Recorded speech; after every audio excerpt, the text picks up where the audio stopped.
So, who killed President John F. Kennedy? Like the event of 9/11, everyone remembers where they were the day the president was assassinated on November 22nd, 1963. The assassination was believed to be done by the lone shooter Lee Harvey Oswald, and many believe that to be false. There is too much evidence that the government is hiding to make the theory of the lone shooter possible. On March 19, 2025, there was a release of documents issued by President Donald Trump that uncovered more information about the assassination. So, was Oswald really the only shooter, or was there someone helping him on the inside? And that is what I'm here to discuss. I've never been a big conspiracy theorist, but unsolved mysteries and myths have always interested me. Learning the history of the mysteries has always excites me and leads me on a wild goose chase, and this is no different. On the other hand, this mystery has so much evidence and even a film that suggests a single conclusion: Oswald wasn't the only shooter. Today, I'm going to prove that President John F. Kennedy was assassinated by more than one shooter by providing files released by the subject, inspecting Oswald's past, and further listening to the dictabel audio. And to start us off, let me say that there are a lot of files regarding the assassination of the president. An article published on March 19, 2025 on PBS News explains how there have been about 220,000 publicly released files since the event. And just recently, under the guidance of President Trump, about 80,000 pages of evidence went public on the same day the publication of this article. And the most important file that was released since the assassination was the Warren Commission report, which was the official recount of the assassination of JFK, established by JFK's Vice President Lyndon B. Johnson on September 24, 1964.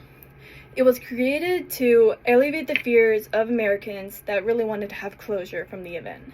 And research was done by Wolf Fox at University of South Carolina, and it explains the report and concluded that Lee Harvey Oswald was the only gunman, that there were 3 fires shot at the president, and it was shot from the Texas School Depository, and the same bullet hit President Kennedy and Texas Governor John Connally. The report was also concluded that Oswald was not involved in any conspiracy. And this commission originally didn't want to be published, which is red flag number 1. There was also neglected witnesses, and the CIA refused to look into more relevant aspects of the murder, which is also suspicious. And a large percent of this report was looking into Oswald's past rather than focusing on the actual murder. And it kind of sounds like they were already convinced going into this investigation that Oswald was the only killer and tried to link the murder with his background, which just doesn't make sense. The government was a little too ready to blame Oswald and refused to look into any other leads to provide the bigger conspiracy. Now, looking into Oswald's past is interesting. An article published on April 1st, 2025 on Briticana explains how Oswald dropped out of high school and became a Marine and was also known as a poor shot, which raises questions on how he even made the shot to begin with. And he began having political and radical views to support the Soviet Union and decided to leave the U.S. to the USSR on April 22, 1959, where he then met his wife Marina. He then moved back to the U.S. and purchased the murder weapon in March 1963, where he shot the president from the Texas School Book Depository where he worked at the time. And even before that, in September of 1963, the CIA intercepted that he was in Mexico City trying to get a visa from Cuba and to get permission to move back to the USSR.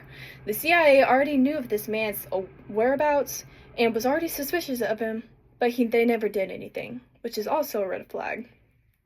And there was also bullet fragments found around the limousine where the president was shot, and these bullet fragments couldn't be matched with the rifle cartilage. So it makes no sense that all those bullets belonged to a single gun. And to better understand the point of the multi-shooter theory, let's take a look at the dictabel recording that was taken by the Dallas Police motorcade.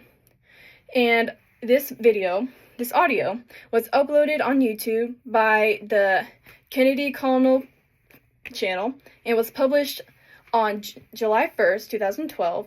It is called the JFK Assassination New Evidence, Conspiracy, Audio Evidence, 2 Shooters, 3 Shots, It's a long. And what it's about is it goes into the audio and where it talks about the witnesses that heard the shots that killed the president and heard clearly 3 shots. 1 shot, a break, and then 2 more shots. So I'm going to have y'all listen to the recording. The audio starts at 12:26 p.m. and ends at 12:35 p.m. And take into note that the assassination was at 12:30 p.m. 1 shot, 2 shots. So that was the audio. You can clearly hear the 3 shots at that frequency. And the timing of the shots make it impossible for the belief of a single shooter to be true because the rifle Oswald used can't reload quickly. And the audio proves that there was 2 final shots back to back. And this evidence has finally spoken. Judged by the audio of this assassination, the Warren Commission, and Oswald's background, I have successfully proven that there was more than one shooter that killed President John F. Kennedy on that fateful November day. There is still more evidence out there that I unfortunately didn't have time to share, but that's something I encourage you to discover.